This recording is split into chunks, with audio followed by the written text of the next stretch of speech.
This is the story of a year in the life of a village as the new millennium approaches. We shall follow the people of Froyle as they plan for the future, enjoy the present, and look back on the past in this, the final year.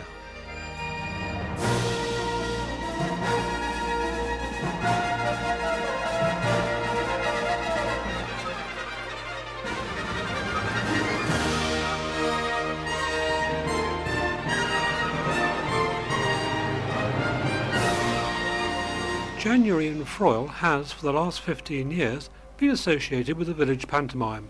This year is no different.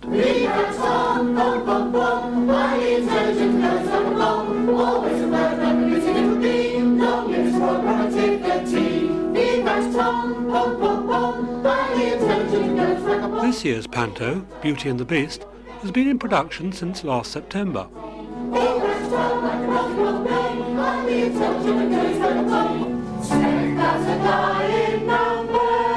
Rehearsals are held in the village hall in Lower Froyle until the new year, when the focus of activity moves to the Newton Davis Hall at the Lord Mayor Law School in Upper Froyle, where the performance will take place. While all this on-stage activity is taking place, there's much work to be done behind the scenes.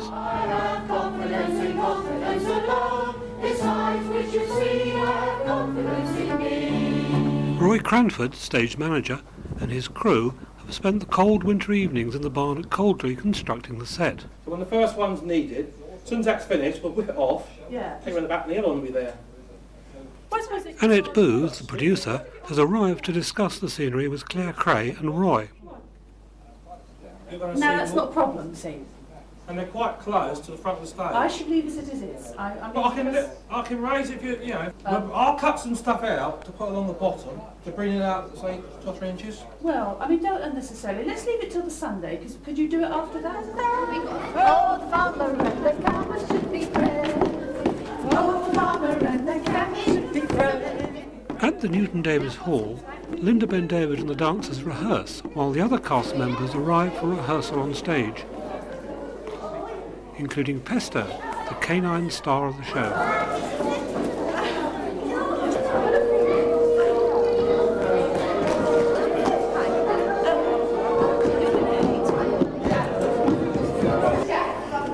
Ticket sales, under the supervision of Sue and David Whittaker, have been underway since the start of the year, and the performances are filling up.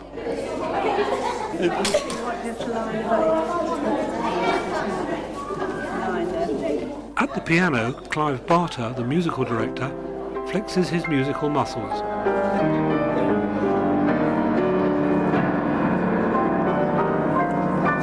That's the best you're going to get. So we want just children's voices first, and then next. Should we try and get past anyone for a glass of milk? Anyone like a glass of milk? Anyone like a glass of milk?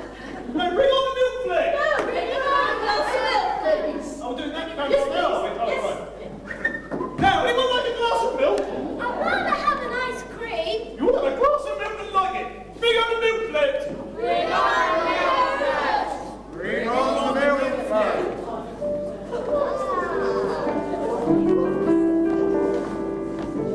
Her name's Kinky, you know.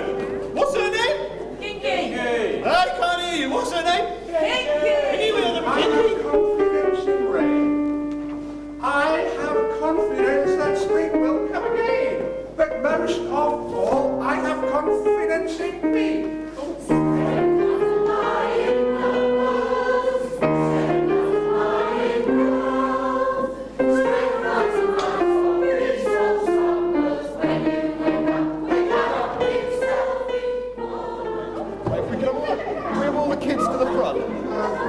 And of course, the local newspaper is here to take a photograph of the cast.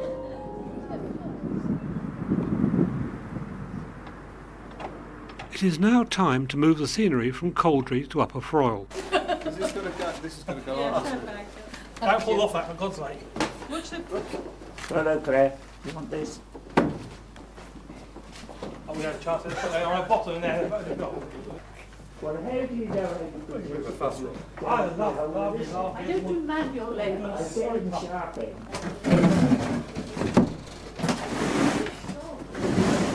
these. But I mean, that actually is quite moving. Yes. Okay. Sure. But I think if you, I can shoot the roll.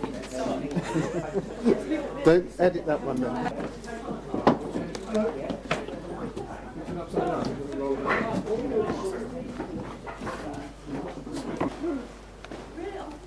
I used one for a bit of backdrop for somebody else, and I used What one, was why? and it worked quite well. So that's why. Can't walk like that, Roy.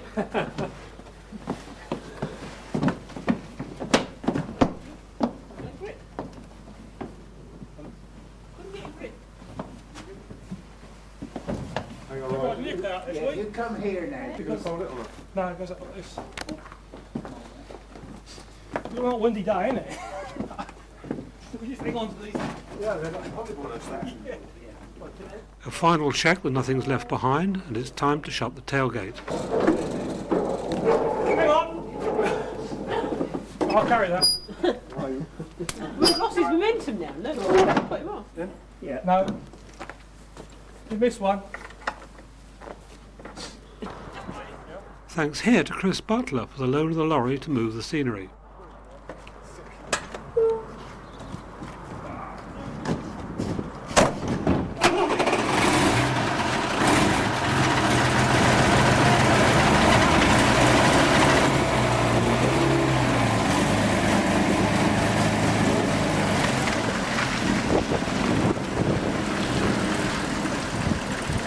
After 4 months of hard work, the pantomime has finally come together. All it needs is the audience. Saturday matinee. After a most successful first night on Friday, it is time to prepare the hall for a capacity audience. Sue Whittaker sorts out the reserved seats, a complicated undertaking, whilst behind the scenes, Marion Creswell, the wardrobe mistress, freshens up one of the costumes. Pesto is still the centre of attention and loving every minute of it. The stage crew set the first scene while the empty seats await the audience. The Froyle players are very lucky to have the use of the facilities of the Lord Mayor Trelaw School, and they will donate £1,000 to school funds from the profits of Beauty and the Beast. As the audience arrive, John Creswell and his team prepare to serve over 300 teas at the interval. For the cast, now is the time to go on stage.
February brought the snow, only for a day or so, and the Froyle Bellringers' open evening. You actually got off of mine.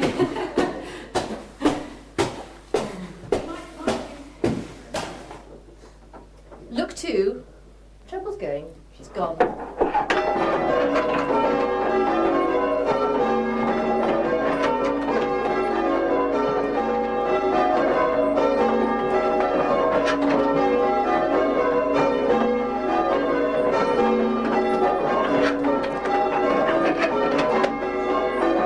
Two after 5.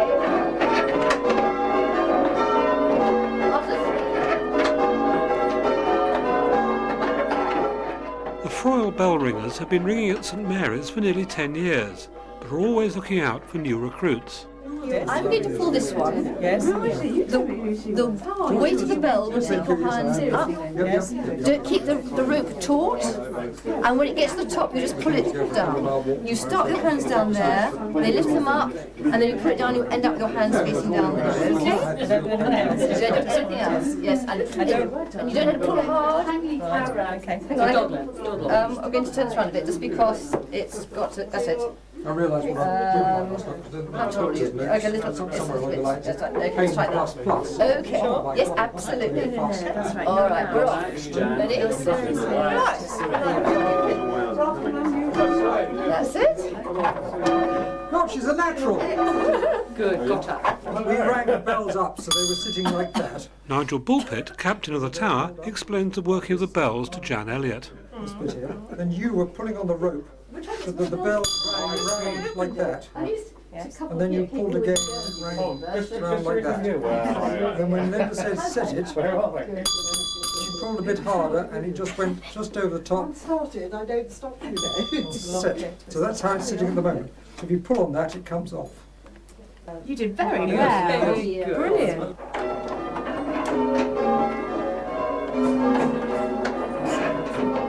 Friday the 26th saw a reunion of friends from 50 years ago. Following contacts through the Froyle Archive internet site by Bill Elstow, who had lived in the village in the 1940s, local resident Pat Pritchard got in touch with several of Bill's friends from that time, and they all met at the weekly meeting place in the village hall.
In addition to the Trelaw Music Marathon, February saw the start of the Lent lunches in the village, as well as the panto party, mainly for the children in the pantomime, but greatly enjoyed by the adults themselves.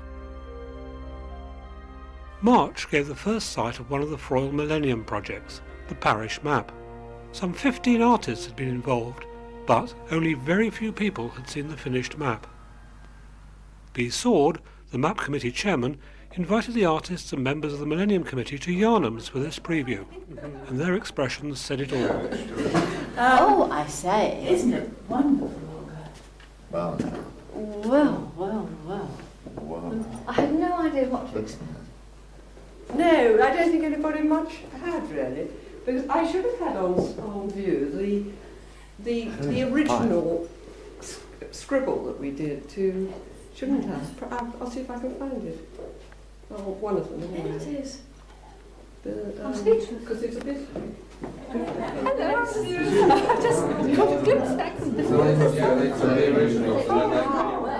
The map has been compiled electronically from the individual artists' paintings. This is the original painting of the meeting place, and this is it in place in the finished map.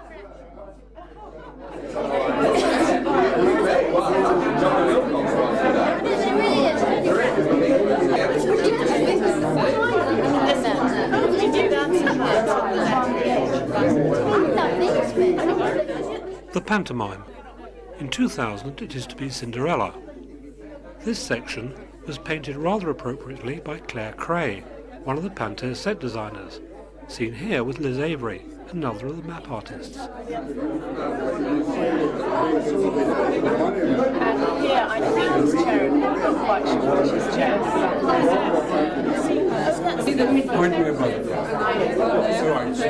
she's The original of the map is stored on a CD-ROM, so that there will always be a fresh copy available for future generations. The launch is planned for early October. The Lent lunches continued, and the ladies' group had their annual jumble sale on March the 13th.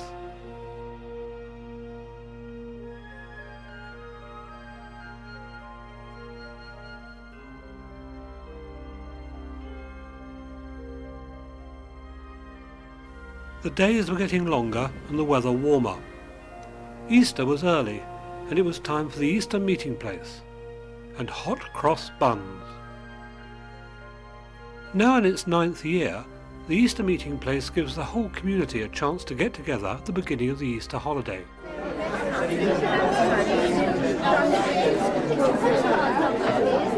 In the kitchen this year were Linda and Nigel Bullpit.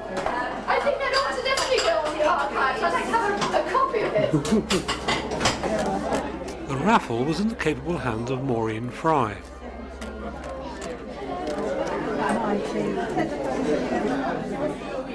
For the children, there is a decorated egg competition, judged by popular vote.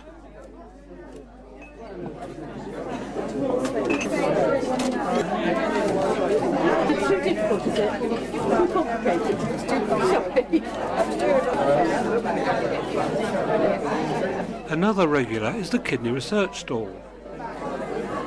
By 11:30, all the votes are counted, and it is time for Annette Booth, the organiser of the meeting place, to announce the winners. Ladies and gentlemen, boys and girls, for the result of the decorated egg competition, number 6, which I believe is this one, number 6. Nathan Lucas Is yours. Well done. Same family. Lee Lucas There we are, young sir. Well done. and Rowan McGregor. Thank all of you. As I say, don't forget there will be some sweets coming for arting.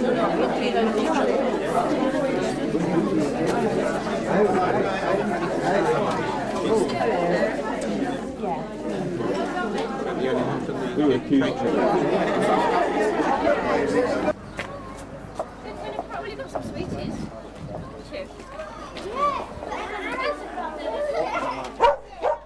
Up the road in Upper Froyle, James Croft, the vicar, was organising the construction of the Easter garden in St Mary's Church. If you just sort of move over the way for the posts at the moment.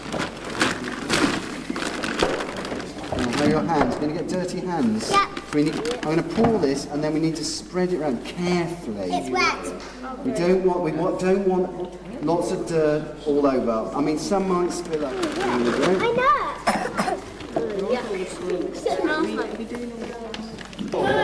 We need a bit more, don't we? It's all poo. I know it's nasty. Take your apart.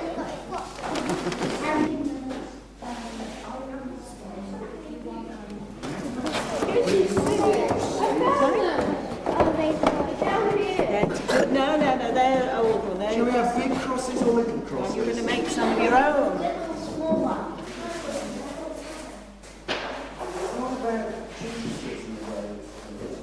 Let's try and where there are a bit. Yeah, that's a bit.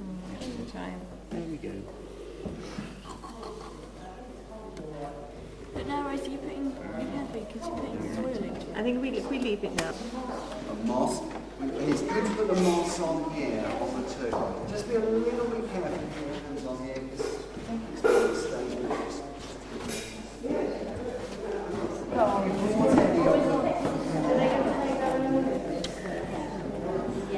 Mommy. Well, they just have to use the sand and the gravel, then I can't have a flower. Deep breath.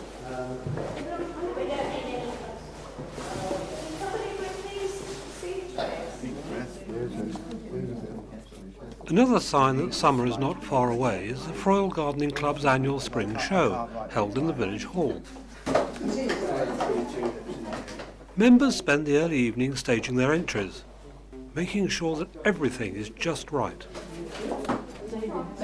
Will I be able to?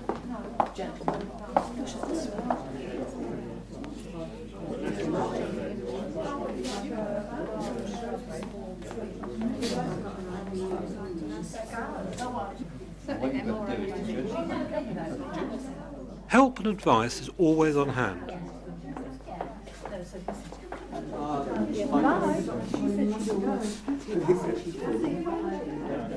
Anne Blunt, the gardening club chairman and a world-class flower arranger, puts the finishing touches to one of her entries.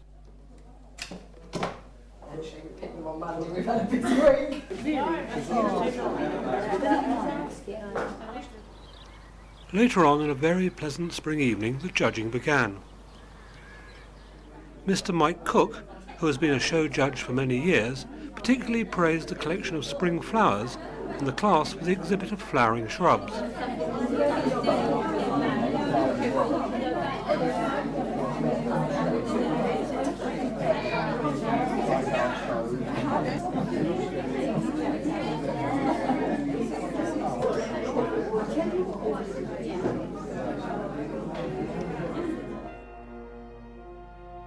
The trophies awarded were as shown.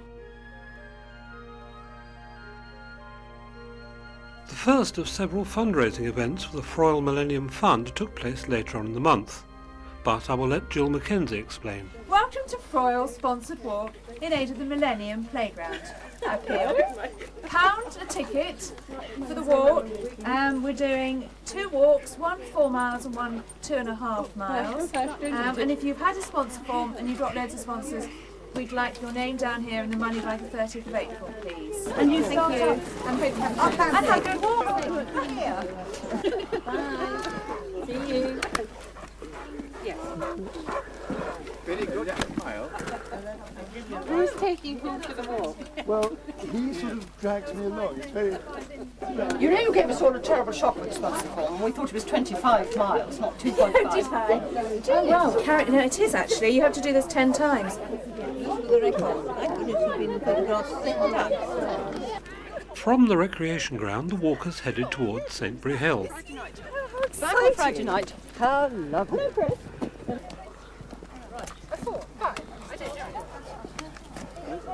That's rather cunning. It doesn't say how. That's the way to travel. I think it's brown. From the top of Saintbury, the route lay back down into Lower Froyle.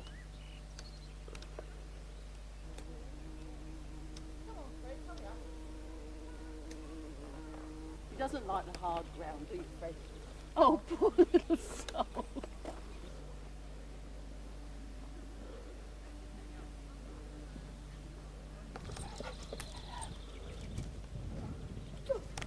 You're very dirty. The walkers could either return to the village hall or make an optional extension via Hussey's Lane.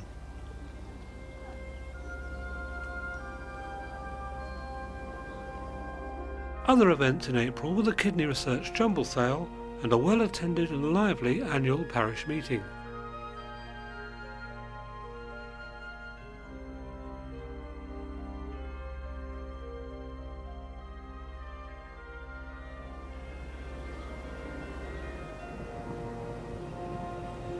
May, and the woods above Froyle were ablaze with bluebells. Sadly, the major events in the village took place while the production team were on holiday in Devon, so no pictures of the above events, I'm afraid.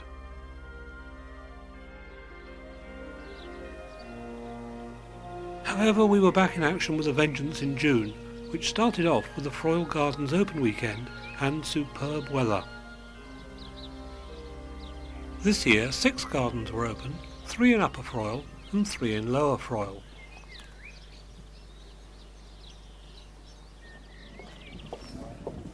Oklahoma, the garden of Anne and Ron Figgins.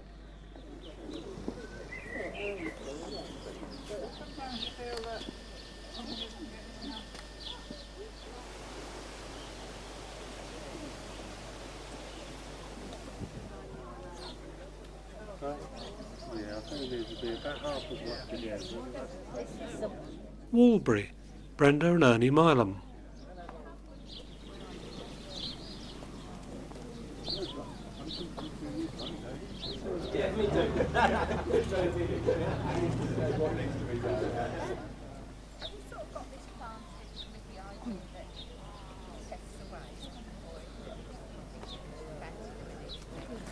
Bramlins, Anne and Graham Blunt.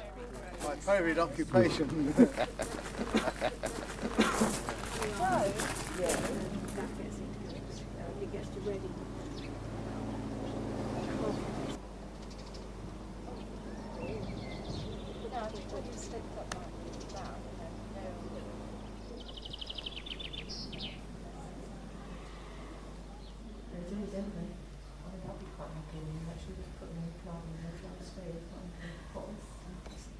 There was a busy trade in teas and cakes in the village hall.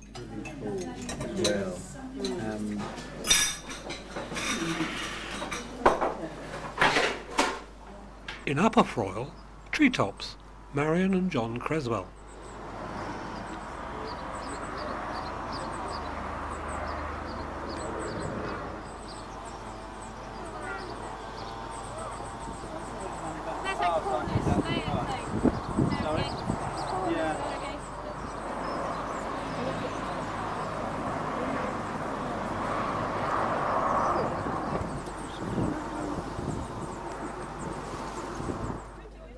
The old school, Linda and Nigel Bullpit.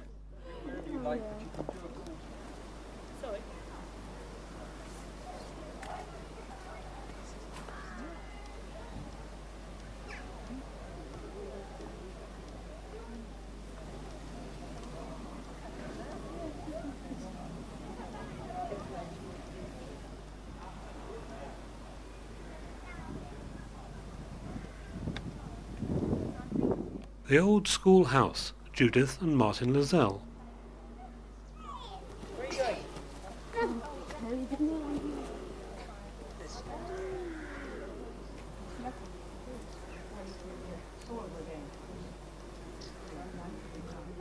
The weather held for the 2 afternoons the gardens were open, and the clouds only arrived at the very end.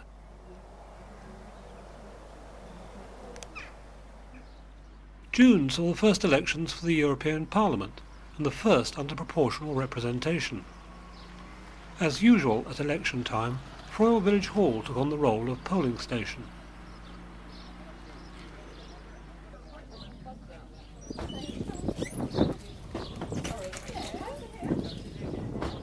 Another first this month was the Lord Mayor Trelaw School Open Evening, organised by Annette Lou, the governor of the school, and Neil Clark, the headmaster.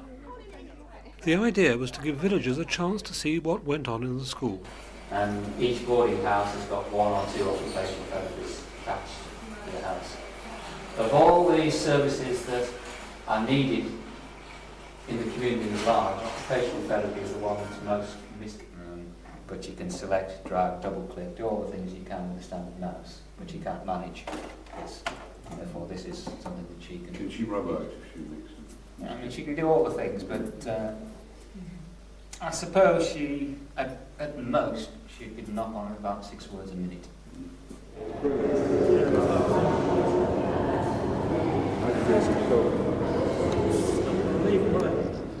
The oldest students live in this 1950s built boarding house. Burnham is the other side of the clock tower and it's got 40 students in it, arranged on 4 units of 10 students each.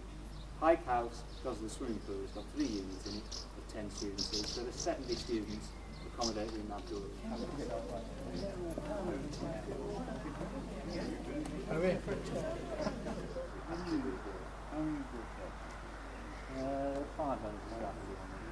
There's a whole area at the other end has been. Can you play it?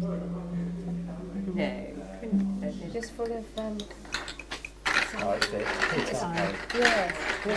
It seems to work with as a teaching background, to work with other professionals from medicine. The open evening was a great success and will now become an annual event.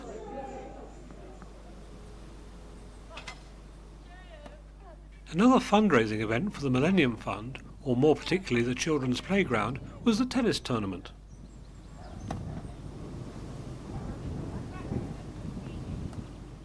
Games were played on several courts around the village.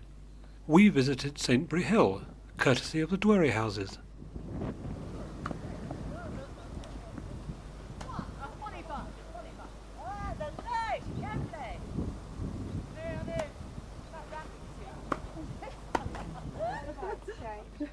At the end of the month, Meridian Television's grassroots team visited Oklahoma, the home of Anne and Ron Figgins, to shoot an insert for their weekly gardening programme.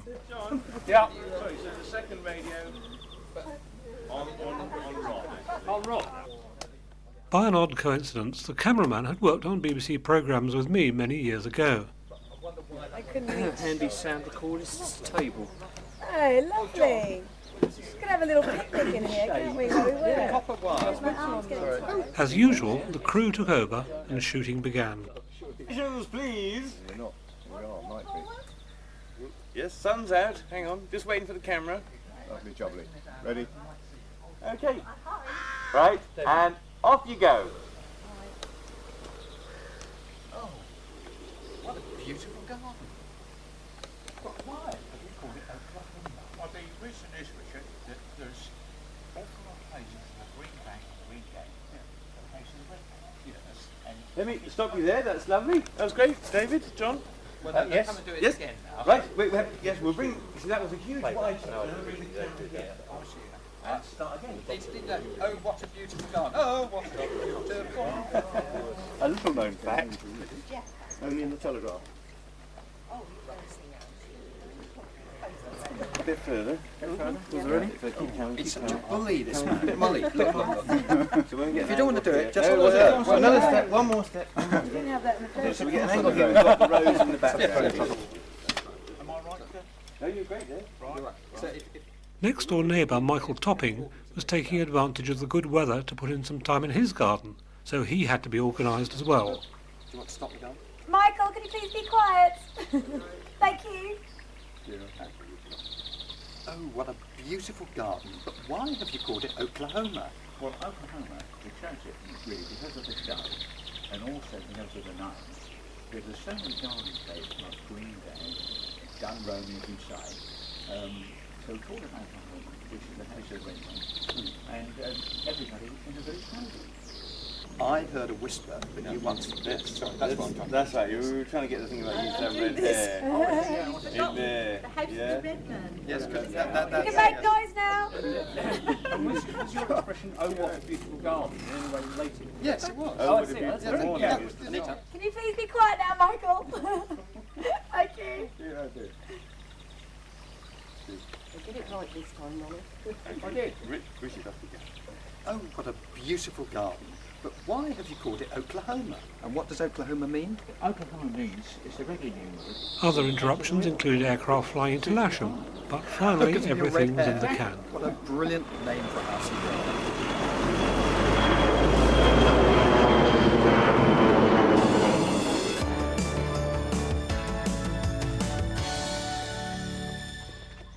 In the Hampshire village of Lower Froyle live Ron and Anne Figgins. Gonna give you barley, carrots and potatoes, pasture for the cattle, spinach and tomatoes. Flowers on the prairie where the June... The garden is unmistakably English, but it's got a foreign name. Oklahoma where the wind comes. What a beautiful garden. But why have you called it Oklahoma? 1 week later, Ron and Anne were able to view the transmitted programme. It's called the House of the Red Men. We like the name because there's so many properties about called Dunroming and Greenbanks. As part of the Millennium celebrations, Annette Booth was writing a book recording the history of Froyle in what, in 6 months' time, would become the last millennium. The village reunion, inspired by the smaller get-together in February, would give everyone a chance to contribute their stories and pictures of village life as it used to be. Harold Brownjohn, seated on the left, brought along this wonderful photograph of his family's shop in Lower Froyle, taken in 1908. Harold, now aged 95, is the little boy standing above the front door. Many friends who hadn't seen each other for years were reunited, and everyone agreed that the reunion must become a regular annual occurrence in the future.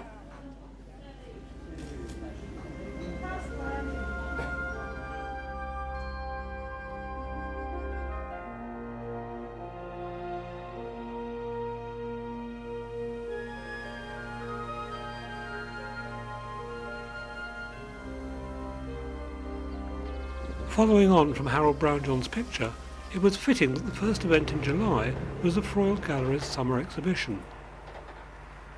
Ian Dougal's Froyle Gallery is located in what used to be the village shop. His exhibition of 20th century artists would last for most of July. The Aintree Laundry by Robert Hunter is a good example of the pictures that the Froyle Gallery specialises in. And that's where we've had best results, because we've got people that are going.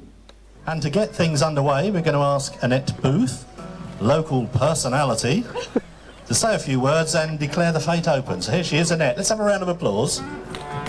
Thank you, Paul. I don't know about the local personality, but it really does give me great pleasure to declare the Froyle Fate and Flower Show officially open. Please enjoy yourselves. Thank you. The village, and the Fate Committee in particular, had been praying for fine weather since the very damp fete in 1998. It was to stay fine all day, which was just as well for some of the contestants in the fancy dress competition.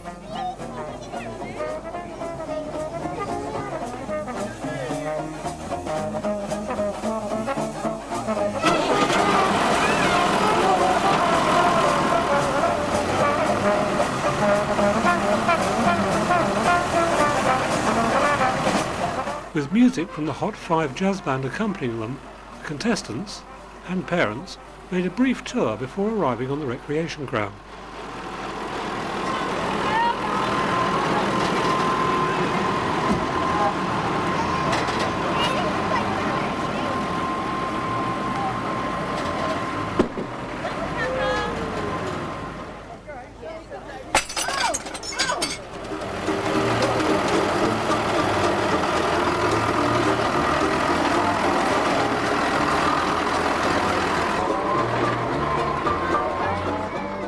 Parents seem to enjoy this as much as the kids.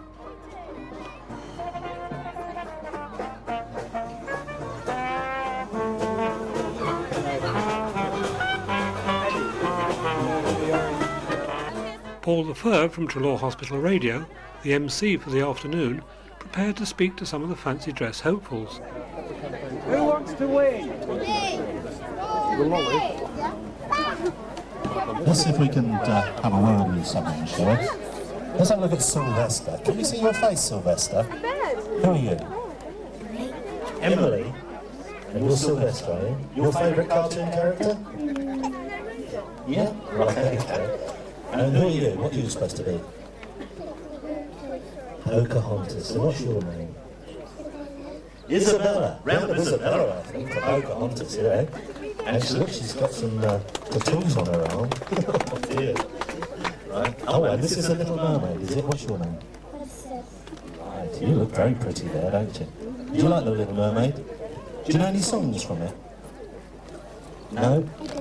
Megan. Megan's a bride. Have you got a groom? No. Have you got a boyfriend? No. Right, anybody want a bride here, ready for the church? She's looking for a boyfriend. Or a groom. You're not? Oh, she's changed her mind. All right, next time, right? And you're, wow, what are you? Mickey Mouse, a lot of paintwork there, isn't there? Who did all that? My auntie. Your auntie, what's your name? This is Dominic. Look at all this paint. I hope it comes off. Might not. Otherwise, what's going to happen when you go to school on Monday, eh? I'll be back. This is Kit over here with a box of lollies. Round of applause for Kit. We should be in Aberdeen now. With his daughter is around here somewhere. Right, okay, well we've had some consultation and, well, what have you come up with? Well, we've looked very closely here and we think, well, Pocahontas over here, if you'd like to step forward. Right, Pocahontas, just step forward. So round of applause. That's right, the other children, if you just stand back here, you stand there, Pocahontas. Right, so giving her a second prize, have you? Yeah, we've got Mickey. Come forward then. That's right. There you go, then. A little bottle of Ribena for you. Okay. Right, and is your mummy or daddy here? Where's your mum? Where's your mum? Dominic's mum, are you about?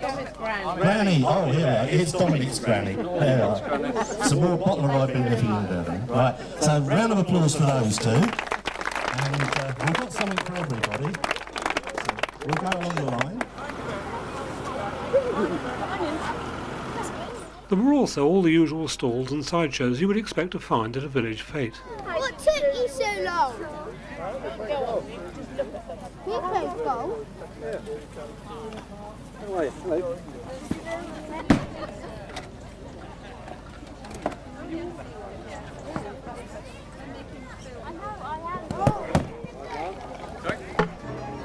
The first winner, 374. And Eddie Hatcher and his instant raffle. Only a pound a ticket to win a bottle of bubbly. A pound a ticket, win a bottle of bubbly. Only a pound a ticket. I'll come and get you in a minute, ladies. This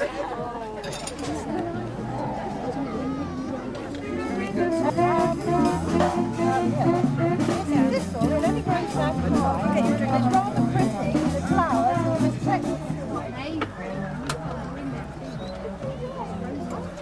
No, they're all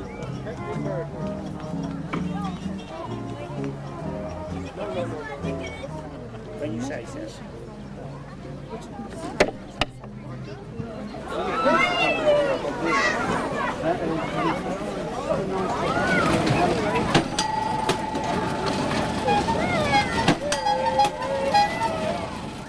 In the relative cool of the village hall, the gardening club's summer show was drawing lots of visitors.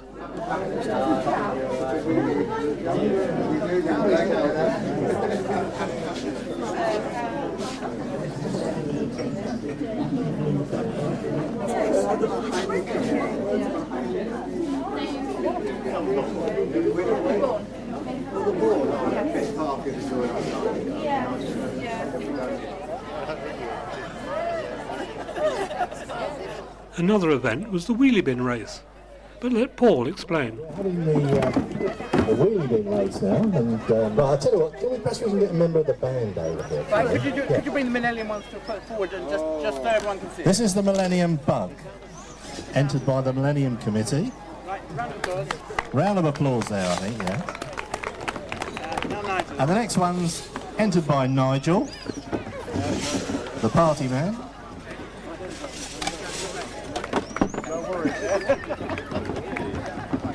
And the next one's the entry by Ewan. And it is full of rubbish, doing its job properly. Oh, and last night's curry, so I've just been told as well. Right, big decisions being made. Fighting already. Right, let's have a word with Wally then. So have you made a decision? Yes, I think we've got to have the Millennium Bug, because a lot of ideas and originality gone into that.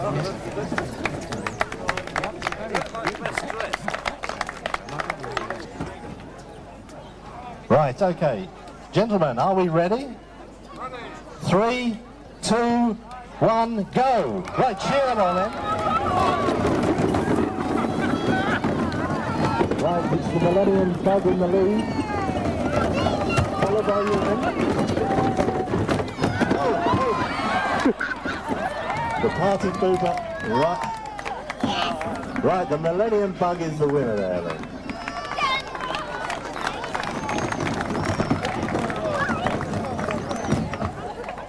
Right, well, we're going to be ready now for the presentation of trophies for the flower show, and the cups are going to be presented by Annette Booth, well-known local personality, so they tell me. It had all been great fun, thanks to Nigel and Julie Southern and their fete committee.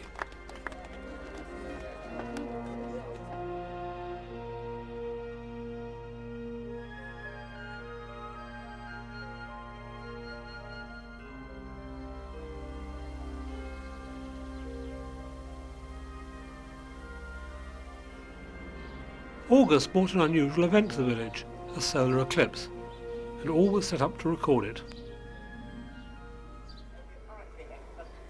Froyle was to the north of the track of totality, so we had to follow it on television. However, with the aid of the image of the sun projected through a pair of binoculars, we were able to follow our progress to some 97% of totality. Plunge into totality in the Scillies in about 30 seconds. Oh, right. If we can get that. On television, St Michael's Mount had reached totality, but in Froyle it was still fairly light, although exterior lights were much more apparent than normal. This was the nearest we got, and thanks to cloud in Cornwall, the best view was on TV, from an aircraft flying over the Lizard. The atmosphere and the hype. This is what the scientists are looking at as well, isn't it? This is really wonderful. Now we've got midnight outside. Midnight at midday. The main effects in Froyle were a flattening of the light and a slight drop in temperature. Our fixed camera shows a difference.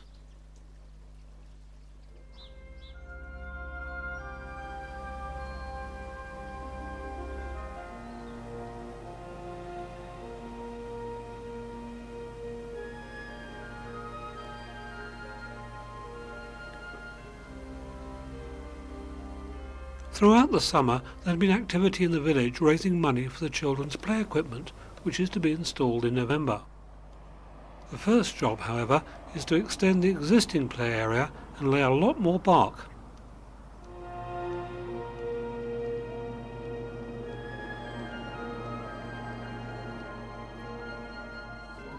The start of 4 months of work and fun, ending up with the performance of Cinderella at the end of January 2000. Newcomers and regulars alike sign on. Producer Annette Booth explains. Well, do you remember what we've done this time, or what we did last time, is we've just literally go through each of the parts. Those of you who put your names down, you can try for parts. If you put down for more than one, I suggest you try for the second as well. And auditions begin. Ruins! Old, magnificent ruins! You called us? Help! Mercy! It's no use trying to fight it. This thing is bigger than both of us. Ruins! Old, magnificent ruins! You called us? Help! Mercy! It's no use trying to fight this thing's bigger than both of us. What thing? Almost. Listen, do for the last time. I ain't got a big mouth. But that's only two. I need another one. Oh no, this one's for me. You can fight it out between you. Who gets the two you've got? Just leave me alone for a while. I'll be all right. You mean, do you want me to go away? Please. No. Cinders? Yes? I will if you really want me to. But you don't, do you? No. Buttons. Of course I don't. So what's wrong then? First, go to the cellar and bring me a large pumpkin, 6 white mice, and 2 lizards. With the aid of a little magic, these things will be changed into the most wonderful coach and horses the world has ever seen.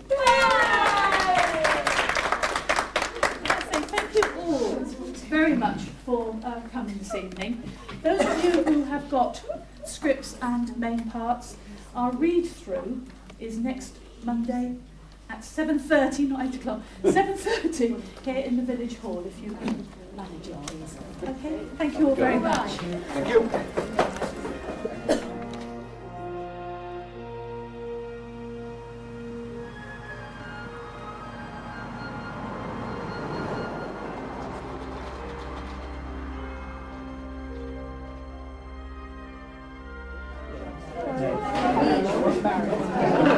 It's all on a day's work in Froyle.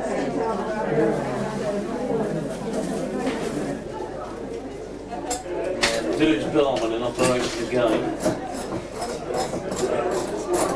The Harvest Supper, another regular event in the village calendar.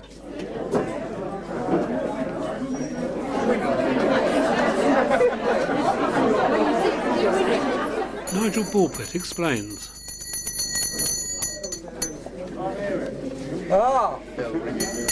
I thought you might prefer it to the noise I made last year, but then by popular demand I've got that as well. But welcome everybody. I think as you can see, and I hope there are enough seats for everybody, it was carefully counted up, this is the most that certainly we've known for the last few years here. It's over 100 people tonight, so welcome very much indeed. You've all found the bar, I'm sure. Yeah. I think most people have found the Maureen and the raffle tickets. She found them. She found them, right. To make the congestion easier, if we start with the farthest tables, taking their food first. Off you go.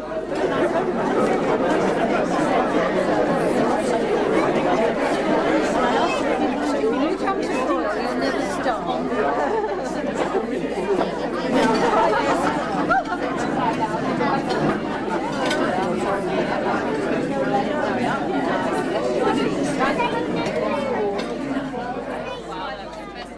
Everyone was back less than a week later for the launch of the parish map, the first village millennium project to reach completion.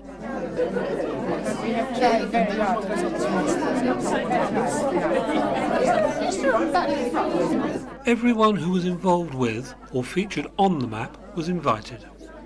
Oh, I'm on film. I know you very rarely do, James. Yeah, I know. It reminds me. Advice on frames for the posters of the map was available.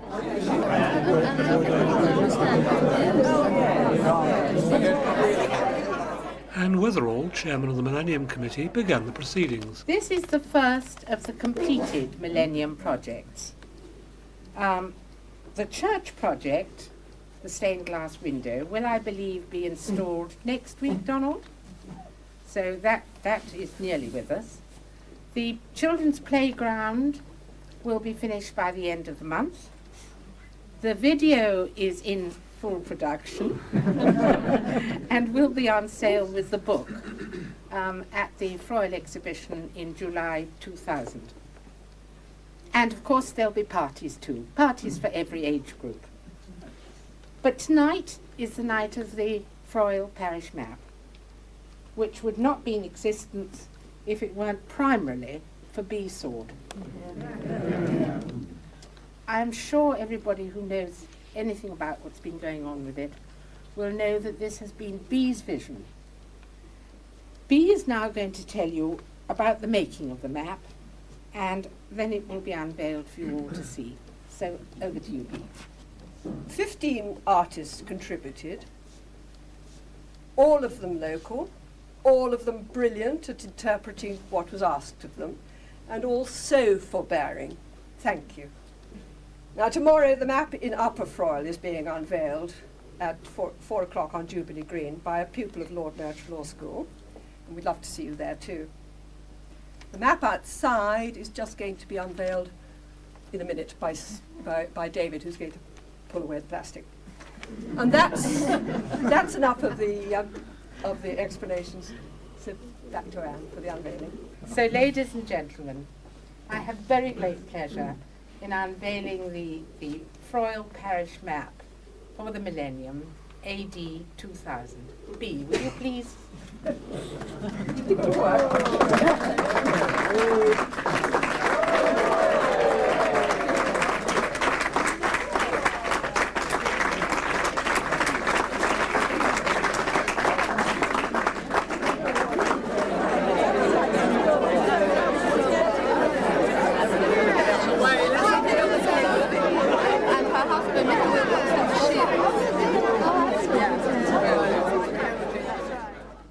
The next afternoon, the unveiling of the Upper Froyle map took place at Jubilee Green, with a contingent of pupils from the Lord Mayor Law School looking on.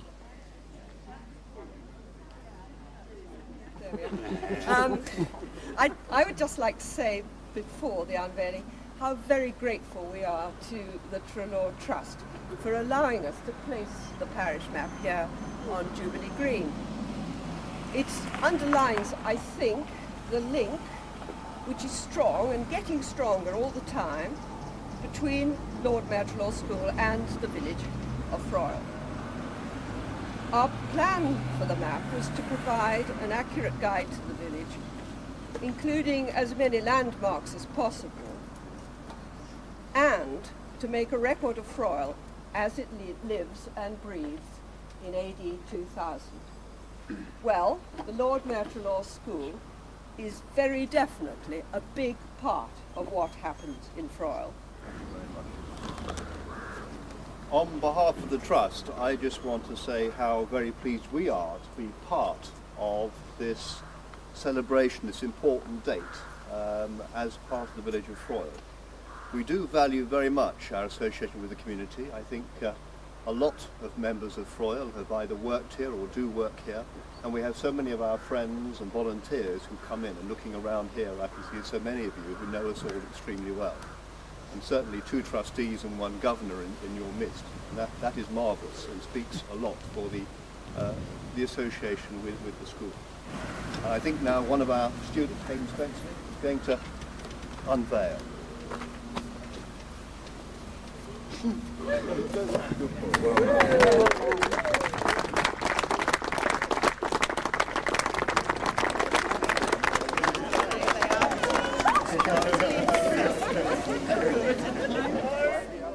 Another Millennium project approaching completion was the stained glass window in St Mary's Church in Upper Froyle.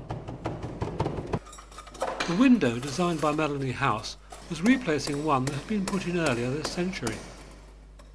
But first, the existing window had to be removed. This took considerable effort and care not to damage the stonework.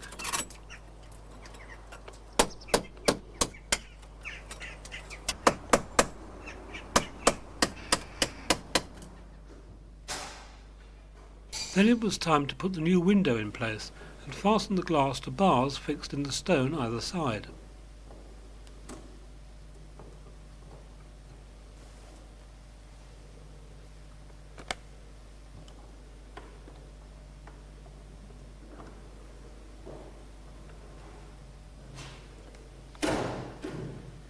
It is amazing to see how flexible the unsupported window is. Next, the window had to be grouted into the stonework.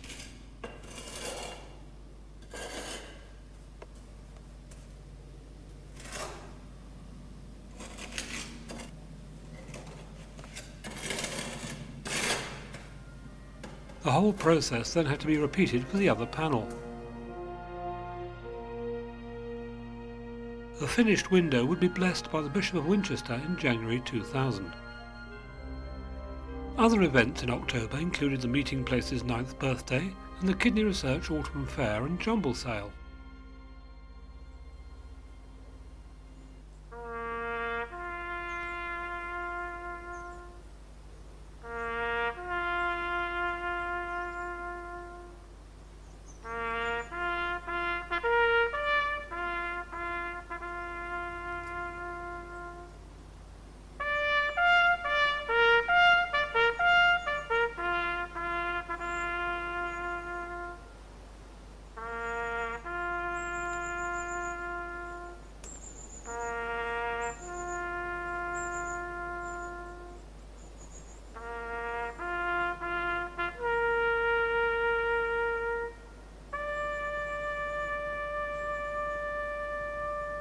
November was a month for remembrance and for looking to the future. Installation of the playground equipment, one of Froyle's Millennium projects, was well underway.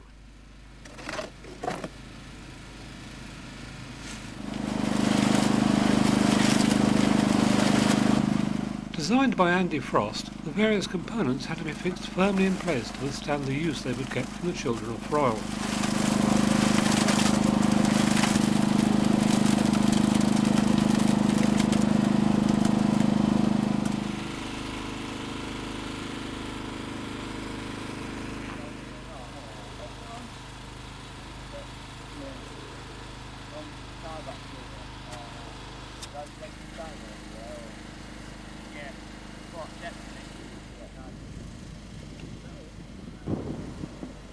The parish council had agreed to replace the hedge from Hadwick's Corner to the recreation ground, and tree warden Anne Figgins assisted by her husband Ron and a small team of helpers, began the long task of laying out and planting the new hedge. We're going to go round the corner. What we've got to do is try to take on that one, carry on another one.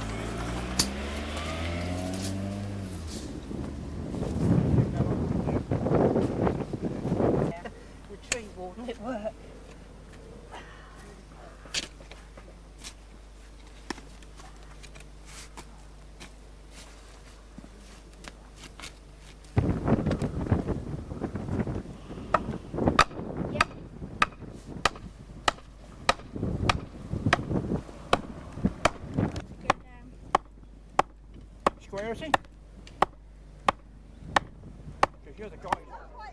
By the end of the month, the children's playground was finished.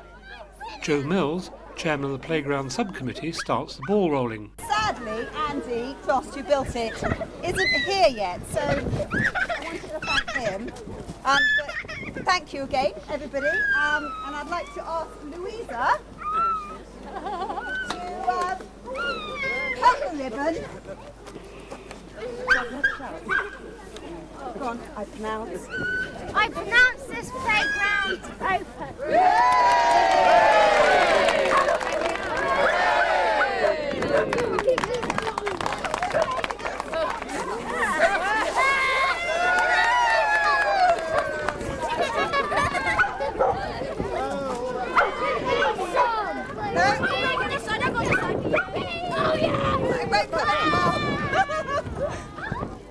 And then it was time for the real test.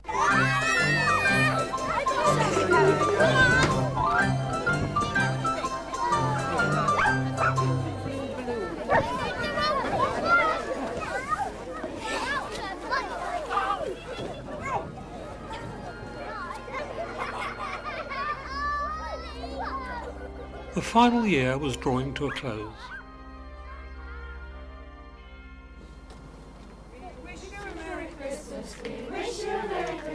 We wish you a Merry Christmas and a Happy New Year. Good tidings we bring to you and your King. We wish you a Merry Christmas and a Happy New Year. Of Bethlehem, how still we see thee lie. Above thy deep and dreamless sleep, the silent stars go by. Yet in the dark street shine the everlasting light. Hopes and fears of all the years are met in thee tonight. This is my second year, isn't it? Just the second year, because Jean Vickery and Peter was poorly the first year. And as I did Goshen's fights, you asked me if I'd do this one, which I've done with great pleasure. It's just making sure it's not too hot so it doesn't burn everybody's tonsils. That's it.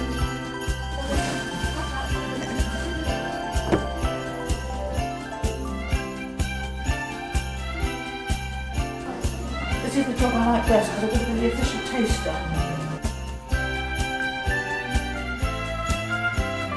It is organic. It's nice to know. Why?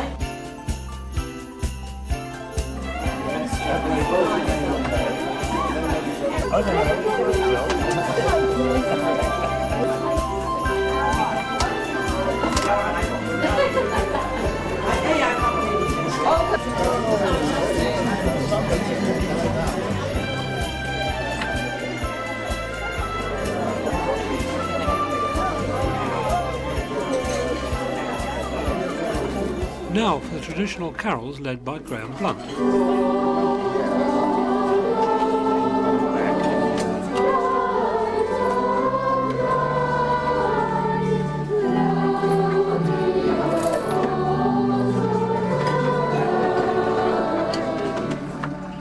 Christmas may have been only a week away, but there was still plenty to be done before New Year's Eve. Ron Figgins and his team of bonfire builders were hard at work constructing the Millennium Eve bonfire on the recreation ground.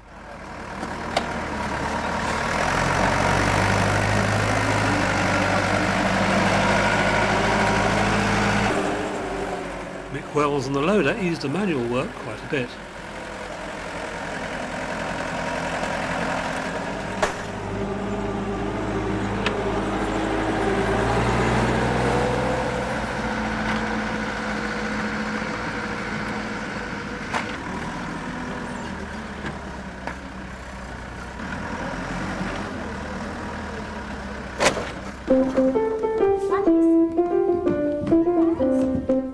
On the stage at the Newton Davis Hall, it was the last rehearsal of the year for Cinderella.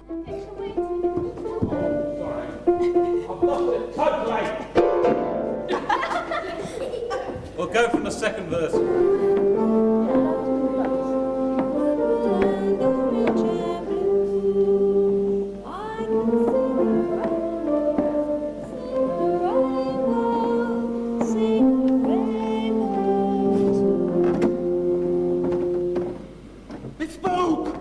It spoke! What is it, sarsaparilla, my pet? What's wrong? That monster! But that's my daughter! Daughter? Little Cinderella. Oh! Like a whirligig. What's it?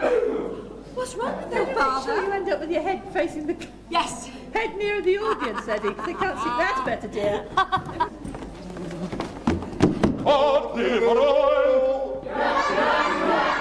Here we are, Mr. Scarford, Stony Brook Manor. In you go. Right on, Mr. Gravitt. Just a minute. What do you mean in you go? What are you going to do? What do you think I'm going to do? I'm going to stand here and count the things as you throw them out, aren't I? Oh, well, I never thought of that. I'll go inside then. Time for a pre-Christmas mince pie, and to reflect on the fact that there were only 11 more rehearsals until first night. I'll get you terrorist.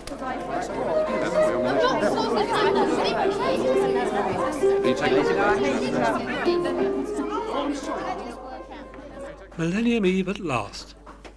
Time to prepare the village hall for the evening celebrations. Yeah, well, because they're only small. Well, we don't want the same ones that we had. These are, it's going to be 70. Paul Lefebvre of Trelaw Hospital Radio was to be the MC for the evening. I'll turn up the correct way. Now we can see what it is. Have we got two? Have we got the two? Yeah, two's the right way round. Outside, Ron Figgins prepares the fireworks that will welcome in the new millennium. It does say in the instructions. Put them the right way up. Well, I think it's good.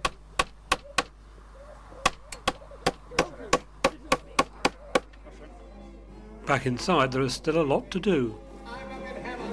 When I'm in your pond and rain, the stars and moon above know that I'm in love with your pretty, These stars can go down. Yeah, it just touches the floor. Is it? Okay, right, there we are. How's that? Stars, are they all? Just want a blue jacket. Yeah, let's put the blue sets and blue set. And we'll tack this in.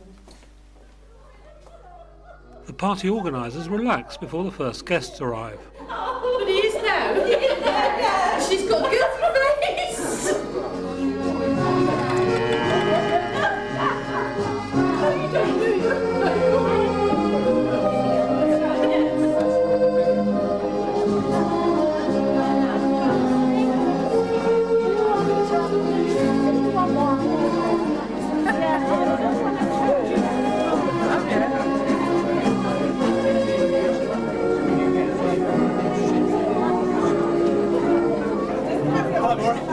Well, good. Yeah, Chris.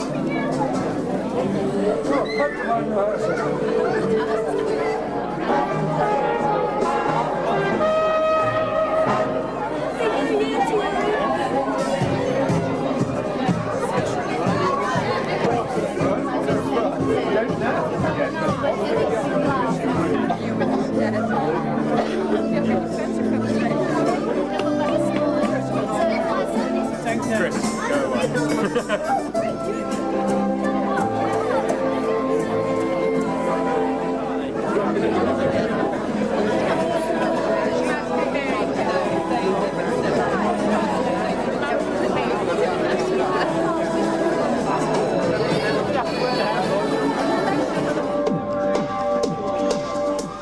midnight approaches, outside Maureen Fry and Ted Crowhurst try to uncork the bubbly. You could do, now you sort, now let's put the youngest with the chair of the Millennium Committee. There we go. That's yours. Anne Weatherall, chairman of the Millennium Committee, and her helpers prepare to light the bonfire. Because I couldn't do it without you. Ready? That's it.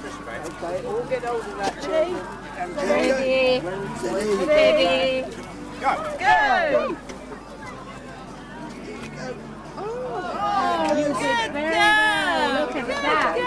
Look at that, James. We're going to go for another one. George, come on. Mind the flames on and...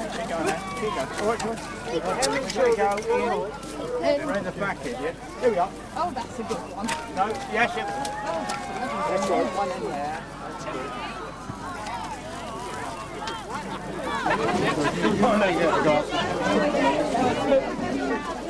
The dying moments of the final year are counted down.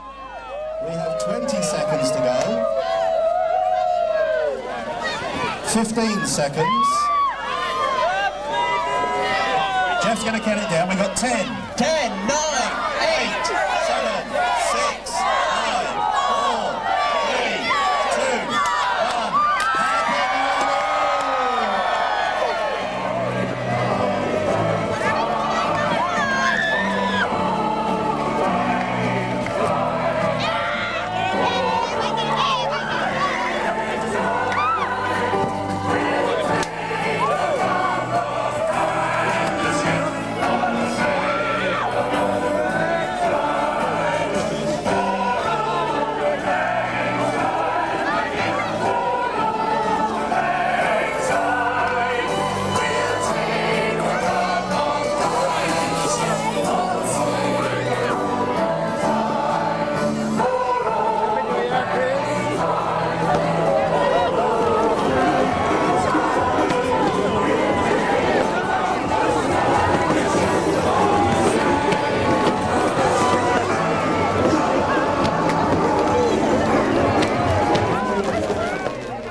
The final year had ended, and the new millennium had begun.